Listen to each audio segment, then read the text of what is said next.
Buenas noches, bienvenidos a la mesa de entrevista de Matices. Saúl, buenas noches. Buenas noches, Karen. Focos y el Instituto Centroamericano de Estudios Fiscales, el ICEFI, hemos publicado esta semana una evaluación técnica de las promesas de campaña de los candidatos presidenciales en 5 áreas de gestión: seguridad, medio ambiente, género, social y finanzas públicas. Así es, Karen. La evaluación, que puede ser consultada en focostv.com/laberinto, retoma las promesas de los aspirantes a la presidencia recogidas en sus planes de gobierno. Para este análisis se consultó si existía una propuesta en concreto, la estimación de costo y meta, y si hay una fuente de financiamiento detrás de cada una de estas promesas. Y los resultados de la evaluación son categóricos para los 4 aspirantes a la presidencia de la República. En la mayoría de las promesas electorales no existe un respaldo de los costos, beneficios ni de dónde se obtendrá el dinero para hacerlas realidad. Por eso, para profundizar en el análisis, hoy nos preguntamos qué tienen para ofrecer los candidatos en materia de finanzas públicas, si existe una apuesta por incrementar los ingresos, qué pasará sobre la baja inversión y cómo será la gestión respecto a la deuda pública. Para poder comentarlo, hoy nos acompaña en el set de esta entrevista Ricardo Castaneda, economista senior de ICEFI, a quien le damos la bienvenida. Buenas noches, Saúl, Karen, un placer estar con ustedes. Ricardo, gracias por acompañarnos. Empecemos hablando sobre algunos aspectos generales de esta propuesta de evaluación que se ha publicado. Como ya lo estábamos planteando en la introducción, en la evaluación de las propuestas, nuestras organizaciones han considerado algunas categorías. Estas categorías son básicas: metas, costos y fuentes de financiamiento. ¿Por qué estos 3 elementos específicos son los adecuados para dar cuenta sobre la viabilidad de las propuestas? Porque en época de campaña es muy fácil hacer una serie de ofrecimientos, pero realmente depende de la realidad de las finanzas públicas y de las propuestas que hagan sobre estos temas, reconocer si esas propuestas se van a poder llevar a cabo o no. Eso sucede un poco como cuando estás en la casa, ¿no? Y tú de repente quisieras hacer un viaje, pero tú te tienes que preguntar, bueno, ¿cuánto cuesta ese viaje? Si realmente vas a tener los ingresos suficientes para poder pagarte ese viaje, ¿cuánto tiempo va a pasar para que puedas hacer ese viaje? Lo mismo sucede con el tema de las propuestas. Uno de los aspectos fundamentales es saber cuál es la meta que se están aspirando o comprometerse los candidatos, porque sabemos que en muchos de los temas las brechas son enormes y 5 años son insuficientes para poder resolverlos totalmente, pero sí que pueden haber avances. Entonces, uno de los aspectos que queríamos saber era hasta dónde se comprometían a avanzar en estos 5 ejes que hemos seleccionado. Adicionalmente, la siguiente pregunta era, bueno, ¿cuánto cuesta alcanzar esa meta? Y realmente es conocer de dónde iban a obtener los recursos para hacerlo. Si se cumplían con estos elementos, implica que la propuesta que está haciendo no es una propuesta demagógica, sino que es una propuesta que realmente quienes vayan a votar por ese partido se pueden sentir tranquilos porque realmente se va a poder cumplir. Y esto es un poco para informar a las personas que van a ir a las urnas, de tener claridad y certeza sobre las propuestas que están haciendo sus candidatos. Ahora, Ricardo, ya decías, si las propuestas no contemplan metas específicas, costos y fuentes de financiamiento, caen en propuestas demagógicas. En términos generales, esta es la tendencia que el equipo de el ICEFI y Focos ha podido constatar, que adolecen de estos elementos básicos de viabilidad. Sin lugar a dudas, cuando uno revisa los planes de gobierno, hay muchas propuestas interesantes, algunas de ellas, pero cuando uno se pregunta realmente si estas se van a poder cumplir, al no detallar los costos ni las fuentes de financiamiento, pero sobre todo tomando en cuenta las condiciones actuales de las finanzas públicas, es que la mayoría de esas propuestas son inviables. Y por eso es tan oportuno que en estos momentos de campaña los electores sepan cuáles son las medidas que van a adoptar los candidatos para poder ser viables las propuestas que ellos están colocando. Porque generalmente el tema de las finanzas públicas es un tema que se omite en las campañas porque puede restar votos, pero realmente es ahí donde está la clave del éxito del próximo gobierno. Ricardo, cuando se concibió esta plataforma y esta fase de evaluación de propuestas, también lo pensábamos bajo el punto de que serviría como una rendición de cuentas por parte de los políticos hacia los gobernados, hacia la ciudadanía, respecto a lo que querían hacer una vez llegados a la presidencia. Sin embargo, sabemos que esta puede ser una iniciativa aislada respecto a todo el conjunto del Estado. De fondo, ¿cuáles considera vos que deberían ser esos avances, esas medidas que institucionalmente se deberían de asumir en el país para que una vez que un candidato propone algo, llega a la presidencia, nosotros podamos darle un seguimiento de que lo que realmente dijo en la campaña y con lo que ganó votos se cumple o no? ¿Qué tipo de iniciativas en las experiencias internacionales o de buenas prácticas vos podrías recomendar en ese sentido? Yo creo que uno de los primeros puntos incluso es en el proceso de la misma campaña. El Tribunal Supremo Electoral debería de fijar una fecha en la cual todos los candidatos deberían de presentar sus planes de gobierno. Nos encontramos prácticamente a una semana de las elecciones y realmente hasta hace pocos días es que hemos conocido todos los planes de gobierno y entonces queda poco tiempo para confrontarlos porque son documentos muy largos, de repente muy técnicos, que es muy difícil para el ciudadano poderlos comprender en toda su magnitud. Entonces creo que uno de los primeros puntos es que el Tribunal Supremo Electoral debería de fijar una fecha para poder presentar los candidatos sus planes de gobierno, porque al final de cuentas es ahí donde están diciéndole al electorado qué es lo que pretenden hacer. Lo otro es que estos planes de gobierno deberían de ser los próximos planes de gobierno ya instrumentalizados en la planificación con metas y con periodo de tiempo para la rendición de cuentas, en la cual por lo menos cada año el gobierno debería de ir a rendirles cuentas a la Asamblea Legislativa, pero también debería de crear espacios de participación ciudadana y auditoría social donde le esté dando cuenta de los avances, de los retrocesos, de los desafíos que se tienen. Porque nosotros desde el ICEFI sabemos que quienes llegan a gobernar no son superhéroes, que se encuentran ante un conjunto de retos y limitaciones, pero la ciudadanía debe de saber por qué por lo que ellos votaron no se está cumpliendo. Y eso es muy importante que se vaya institucionalizando en el país. Ricardo, muy brevemente, en redes sociales recibimos observaciones por parte de personas muy vinculadas a partidos políticos, algunos miembros de estos, que decían es una evaluación demasiado rigurosa porque están esperando que se les dé números en metas y costos, cuando todavía estas personas no han llegado al Ejecutivo y no tienen todavía completa fotografía del escenario fiscal al cual van a tener que enfrentarse y con eso poder financiar las promesas de campaña. ¿Qué tipo de respuesta se puede dar a este tipo de señalamientos, donde se cuestiona que es una evaluación muy estricta y se le exige mucho al político en esta primera fase? Lo primero, es lamentable que en esos momentos no tengan una claridad del diagnóstico sobre el país que piensan gobernar, ¿no? Eso creo que es una de las primeras preocupaciones. Y segundo es que si uno revisa los planes de gobierno, en propuestas sí que hay metas. Y en propuestas sí que hay costos e incluso fuentes de financiamiento. Lo que pasa es que son aisladas. No han logrado agrupar de manera general todo el plan de gobierno y decir, este plan de gobierno tiene este costo y van a tener estas fuentes de financiamiento. Es ahí donde están las falencias que han tenido. No sé si por el poco tiempo, por la poca capacidad técnica que tienen los equipos, pero realmente los planes de gobierno tienen una serie de deficiencias que evidentemente hace que el electorado en alguna medida vaya a votar a ciegas, porque no va a tener certeza que lo que se está ofreciendo realmente se vaya a cumplir. Ahora, Ricardo, ciertamente a nivel constitucional ya tenemos instrumentos que exigen a los funcionarios públicos, por ejemplo a los ministros, que se presenten a la Asamblea Legislativa para rendir cuentas de su trabajo. Pero en la práctica, estos mecanismos han resultado insuficientes para que los ciudadanos podamos garantizar que las propuestas por las que votamos se están llevando a cabo, o por lo menos parcialmente se están llevando a cabo.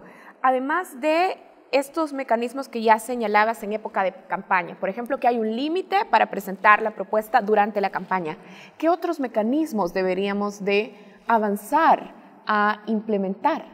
Bueno, en otros países, cuando se hacen este tipo de rendiciones de cuenta, incluso sirven para saber si quienes están gobernando deben de continuar en el poder o debe de haber algún tipo de revocatoria, ¿no? Porque no están cumpliendo con lo que ahí está establecido. Esto principalmente lo vemos muy seguido en los parlamentos europeos, en lo cual los primeros ministros llegan a rendir cuenta y cuando no se están cumpliendo, evidentemente esto tiene una sanción. Por lo menos yo creo que en El Salvador, una de las cosas que se debería de continuar haciendo, que lo hizo este gobierno de manera, si querés, todavía preliminar, pero fue crear todo un sistema de indicadores que permite darle seguimiento al Plan Quinquenal de Desarrollo. Y tú, año con año, puedes ir monitoreando si se están cumpliendo las metas o no. Pero acá también es muy importante una parte, que es la parte de la ciudadanía. Muchas veces pensamos que nuestro rol es únicamente ir a las urnas y luego de ahí nos alejamos. Pero también la forma de involucrarnos es estar revisando si lo que los gobernantes se han comprometido lo están cumpliendo, y para ello vamos a tener las próximas elecciones para poder corregir en el caso nos hayamos equivocado en las personas que se hayan elegido. Ricardo, para cerrar con este primer bloque de la entrevista, hay una pregunta también respecto a la opinión pública. En agosto del año pasado, la encuesta de LPG Datos reveló que los salvadoreños dicen prestar mucha importancia al perfil del candidato, lo dijo el 31.4% de los encuestados, y sobre las propuestas respondió un 29.4% que prestan atención como factores para decidir el voto. Muy por debajo quedaron factores como la ideología y el partido político. ¿Cómo ves en estas propuestas, en lo que se ha logrado estudiar de los planes de gobierno, el planteamiento ideológico? ¿Lo ves también como que forma parte de esa propuesta o es algo que los partidos políticos han ido dejando de lado y vemos ya propuestas menos desarraigadas con un planteamiento filosófico detrás de cada partido? Sí, cuando uno analiza los planes de gobierno en su conjunto, sí encuentra incluso esas ambigüedades, ¿no? Sobre, por ejemplo, en el plan de Ghana, el planteamiento de decir nosotros vamos a impulsar un modelo pro mercado, pero que a la vez sea antineoliberal. Es dentro de las visiones filosóficas de la economía, eso es una incongruencia, ¿no? O por un lado te encontrás, por ejemplo, la propuesta de Arena que te dice nosotros vamos a impulsar un modelo económico en el cual el centro son las personas, y entonces intentan plantearte una cara mucho más social que se aleja por completo de una apuesta pro mercado marcada que fueron en los gobiernos anteriores, o incluso en el mismo plan de gobierno del FMLN, que es como mucho más cauto de incluso decir no vamos a cambiar el modelo, no aparece de manera textual en su plan de gobierno, incluso se ve mucho más acomodado. Yo creo que eso tiene que ver justamente con esto, ¿no? Demostrar a las personas de que no tienen una ideología definida, sino que más bien están intentando darle respuesta a los problemas que se tiene en la sociedad, aunque la respuesta que le das a los problemas de la sociedad depende de la visión filosófica que tengas, porque a partir de ahí es que utilizas el conjunto de instrumentos para poderlos resolver. Ahora, Ricardo, para tomar un caso específico, antes de irnos a la pausa, decías, vaya, la constante es que los partidos políticos tienen incongruencias entre lo que plantean como su base ideológica y lo que luego están escribiendo en propuestas electorales. En el caso de Arena, plantean un plan de gobierno que tiene a las personas en el centro, pero ¿las propuestas mantienen esa coherencia? No. De hecho, cuando uno revisa, por ejemplo, temas sociales, está mucho más vinculado a la parte del mercado. En el tema de educación particularmente, por ejemplo, ellos hablan de inglés para todos, pero dicen el inglés es el idioma empresarial. Es decir, la visión que se tiene no es una visión de derechos que está atrás de la parte de educación, sino más bien la vinculación al mercado. O por ejemplo, en la parte universitaria dice el otorgamiento de becas para que puedan estudiar en cualquier universidad acreditada en el país. No se está hablando del fortalecimiento de la universidad pública, que debería de ser uno de esos elementos muy importantes, porque al final de cuentas, quienes están aspirando a la presidencia, ellos van a administrar lo público, y sobre todo debería ser una de sus apuestas el fortalecimiento precisamente de lo público. Entonces, a partir de ahí, tú encuentras ese tipo de ambigüedades. Perfecto, Ricardo, vamos a dejarlo con esa reflexión. Vamos a una pausa. Así es, ya regresamos. Continuamos la entrevista en Matices. Esta noche se encuentra en este set de entrevistas Ricardo Casaneda, economista senior de ICEFI. Estamos analizando, Karen, las propuestas de los candidatos a la presidencia a partir de los hallazgos que se realizaron después del trabajo conjunto entre ICEFI y Focos en la plataforma Laberinto, en donde se han evaluado las promesas de campaña en 3 aspectos: en el costo, en la meta y en la fuente de financiamiento. Ricardo, tú ya hacías una valoración y una explicación de por qué se utilizaron estos indicadores. Queremos ir ya a las propuestas concretas. Desde el lado de los ingresos en materia fiscal, Nayib Bukele ha propuesto la creación de nuevos impuestos. Dentro de estos, el impuesto predial, un gravamen a tierras agrícolas ociosas, dice. También propone el impuesto a los flujos de efectivo de empresa, establecimiento de la renta mundial para personas naturales y el IVA diferenciado, en donde habla de la exención del IVA para los productos de la canasta básica. En principio, ¿cómo recibes tú como economista, y teniendo en cuenta que ustedes han establecido también una agenda de un pacto fiscal en el país, estos impuestos están orientados, digamos, a atender lo que hace falta? Primero hay que decir que en El Salvador contamos con una ley de responsabilidad fiscal que obliga a los partidos políticos y al próximo gobierno que a partir del año 2021 la carga tributaria en el país debe ser de 18.5%. Para este año se espera cerrar con una carga tributaria de 17.9%. Esto obliga a todos los que están en contienda a presentar medidas para incrementar sus ingresos. Cuando uno revisa el plan de gobierno del partido Gana, es el único partido que presenta de manera explícita el tema del acuerdo fiscal, la necesidad de lograr un acuerdo fiscal en el país, lo cual desde el ICEFI lo celebramos porque es algo que nosotros hemos venido insistiendo. En cuanto a las metas que ellos establecen, precisamente el impuesto predial permite incrementar los recursos del Estado, pero también atacar un problema estructural como es el tema de la regresividad que tiene el país, porque el impuesto predial tiene las características de ser un impuesto progresivo. Asimismo, la implementación del principio de renta mundial en el impuesto sobre la renta. Esos aspectos nos parecen que son importantes y necesarios, incluso son recomendaciones que nosotros habíamos hecho. En cuanto al tema de la exención del IVA a la canasta básica y alimentos, si bien es cierto, es una medida que puede beneficiar a los sectores más pobres, este tipo de medidas, cuando se ha aplicado en otros países en términos porcentuales, no necesariamente termina beneficiando más a quienes menos tienen.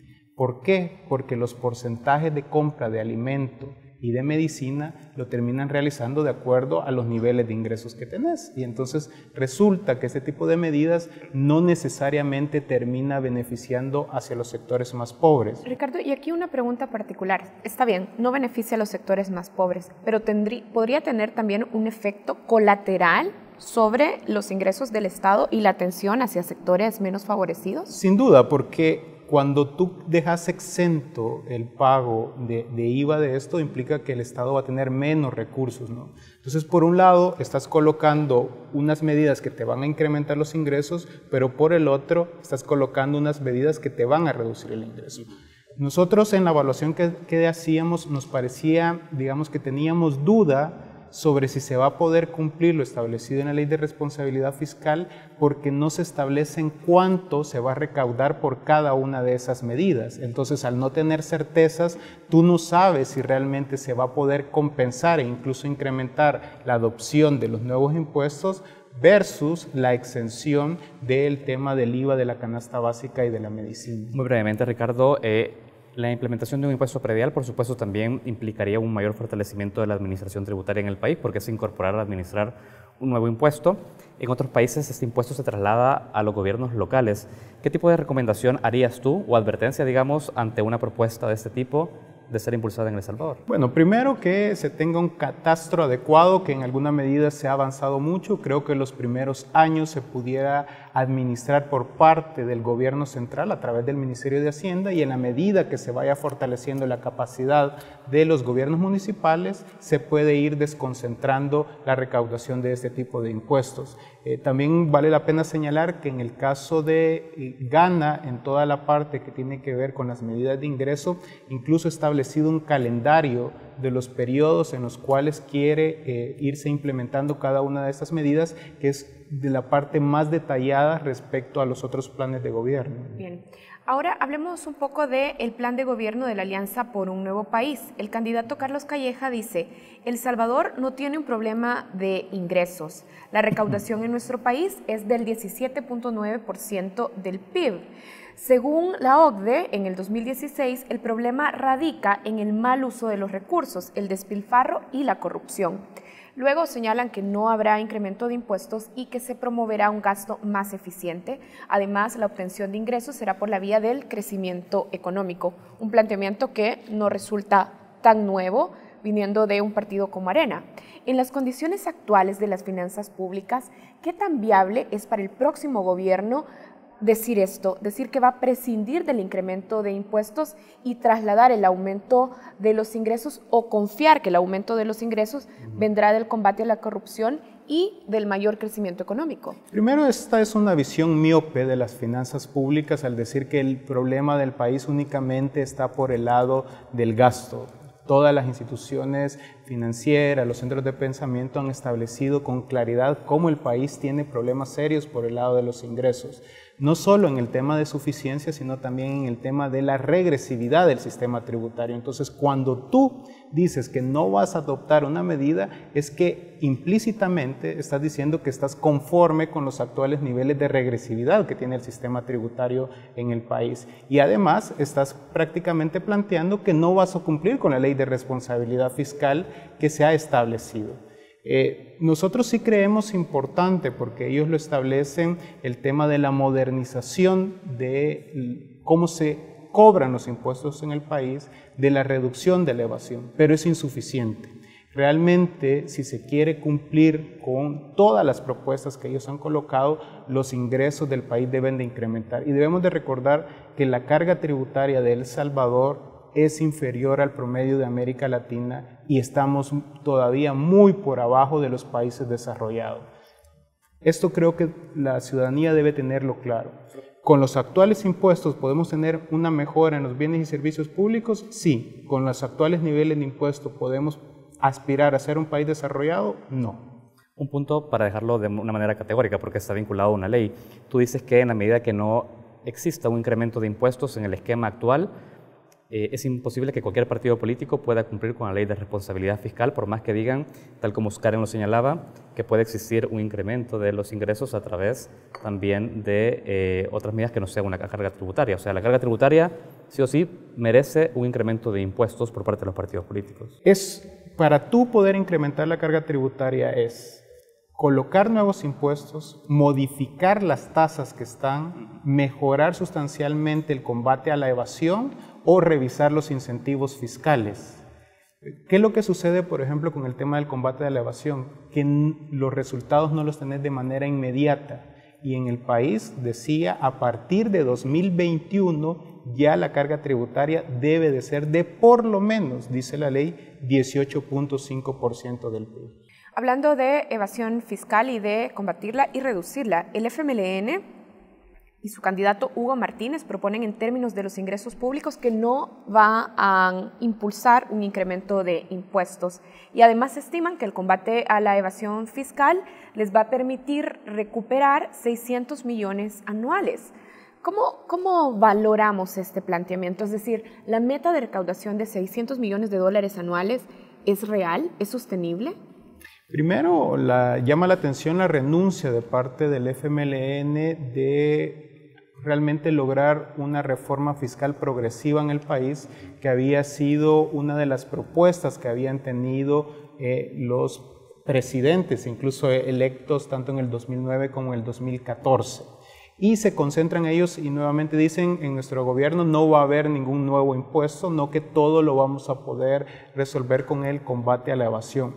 Los últimos datos disponibles muestran que en el caso de El Salvador se evaden solo en IVA al año 500 millones de dólares. No se tienen las estimaciones de parte del Ministerio de Hacienda sobre el impuesto sobre la renta. La CEPAL hace muchos años estimaba que alrededor de 700 millones se pierden al año en evasión de impuestos sobre la renta. Si nos quedamos con esos números, prácticamente estaríamos hablando de que ellos están planteando reducir la evasión a la mitad, lo cual no se ha logrado en los gobiernos anteriores, y en el plan de gobierno no se establecen las medidas diferenciadas para poder lograr ese combate. Es decir, la cifra no es tan irreal, pero la experiencia, las evidencias de los gobiernos pasados y las medidas que nos muestran en el nuevo plan de gobierno no son suficientes. Exacto, sobre todo porque en el país, por ejemplo, todavía necesitamos de un conjunto de leyes que permitan dotar de esas herramientas a la administración tributaria. Sin embargo, esas leyes tienen años de estar en la Asamblea Legislativa y no se han aprobado. Por eso también es muy importante, cuando uno revisa la viabilidad de este tipo de propuestas, cómo está realmente la correlación de fuerzas en la Asamblea Legislativa. Ricardo, siempre hablando del FMLN, pero ahora sobre los gastos públicos. El FMLN, se ha dicho, no establece dentro de su plan de gobierno un incremento de impuestos, lo dice así. Sin embargo, dice que se plantea mantener escalafones y mantener subsidios, es decir, mantener un gasto público en los términos en los cuales se encuentra actualmente. Además, propone aumentar la inversión pública en 100 millones. Teniendo en cuenta esta promesa desde el gasto, pero sin una modificación desde el lado de los ingresos específicamente en impuestos, ¿es viable esto? No, no es viable. Y eso es lo que sucede con el FMLN y con el resto de partidos.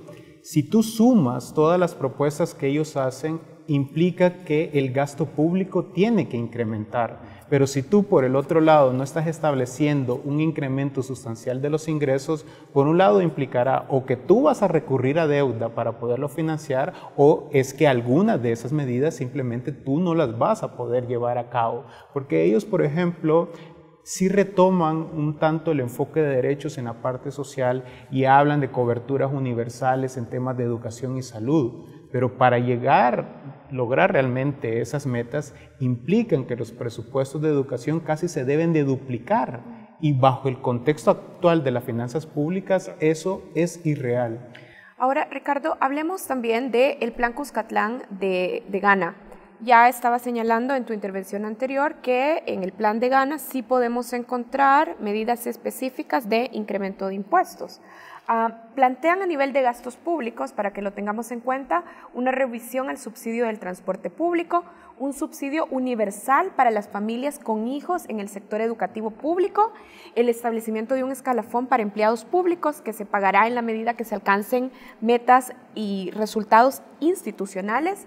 Y además se proponen incrementar el gasto social en un equivalente al 3% del PIB y en un 0.5% anual el gasto de inversión en infraestructura. A nivel de viabilidad financiera, ¿es posible garantizar estas iniciativas de gasto con base a las medidas de ingresos que proponen? Por lo menos es dudoso, porque no sabemos exactamente cuál es la cantidad de ingresos que se van a obtener. Ahora, uno de los puntos que también coloca el Plan Cuscatlán como fuente de financiamiento, especialmente para el tema de inversión pública, es el tema de los asocios públicos privados. Y eso llama mucho la atención porque realmente se vuelve a dotar de una gran importancia al mercado para el tema del crecimiento y la generación de empleo en el país, una visión prácticamente que es muy propia del modelo neoliberal. Uno de los cuestionamientos que se pueden hacer al tema de los asocios públicos privados, sobre todo viendo las experiencias de otros países de la región, es que si tú no logras negociar realmente de manera adecuada esos asocios públicos privados, se pueden convertir en una forma en el que los beneficios y las ganancias van para el sector privado totalmente, pero las pérdidas las tiene que asumir el Estado. Y eso es un problema que puede ser muy serio para el país. Ricardo, tenemos que cerrar la entrevista, pero hay un aspecto sobre el tema de las finanzas, que es el tema de la deuda. Muy brevemente quisiéramos su opinión sobre esto. Carlos Calleja y la Alianza por un Nuevo País han señalado desde el lado de las pensiones que en aras de garantizar sostenibilidad, suficiencia de pensión y cobertura, es necesario crear un Consejo Nacional del Sistema de Pensiones que dice debe estar conformado por trabajadores, empleadores, representantes de AFP y otros actores. ¿Cómo valoras esa propuesta? Yo creo que tanto con el tema de las finanzas públicas como el tema de pensiones, evidentemente requerimos acuerdos nacionales. Ahora, yo creo que es muy importante que los candidatos a la presidencia deberían de haber dicho qué medidas van a someter ellos a esos acuerdos nacionales. Por ejemplo, en el tema de pensiones, ¿qué están pensando ellos? Si van a seguir manteniendo el esquema actual donde solo hay AFPs privadas o también están planteando otro tipo de esquemas que puedan permitir mejorar la cobertura, pero también mejorar las pensiones, que es un problema muy serio. En la medida que los candidatos no digan con claridad realmente qué es lo que están ofreciendo, este tipo de propuestas quedan al aire y la ciudadanía no tiene certeza de que se vayan a cumplir. Más bien parece que es por salir al paso de decir, sí lo estamos abordando nosotros en nuestro plan de gobierno, pero realmente no hay una medida clara sobre lo que se quiere hacer, ¿no? Y en el tema de la deuda, por ejemplo, el partido Vamos plantea de que ellos no van a recurrir a la deuda, algo que es completamente irreal tomando en cuenta la situación de las finanzas públicas. A pesar de que ellos hacen unos planteamientos interesantes en temas de ingreso y de gasto, en el tema de deuda, sí la propuesta que ellos tienen es una propuesta irreal. Muchísimas gracias. Bien, muchísimas gracias a Ricardo Castaneda, economista senior del ICEFI. Y nosotros queremos invitarles a todos ustedes para que visiten nuestra página web www.focostv.com/laberinto, donde pueden encontrar los perfiles de cada uno de los candidatos que están buscando la presidencia de la República, pero además, como lo hemos estado discutiendo, una evaluación en áreas clave de las propuestas electorales. Así es, Karen, la invitación está hecha. Nosotros vamos a una pausa, enseguida continuamos con más contenido en Focus.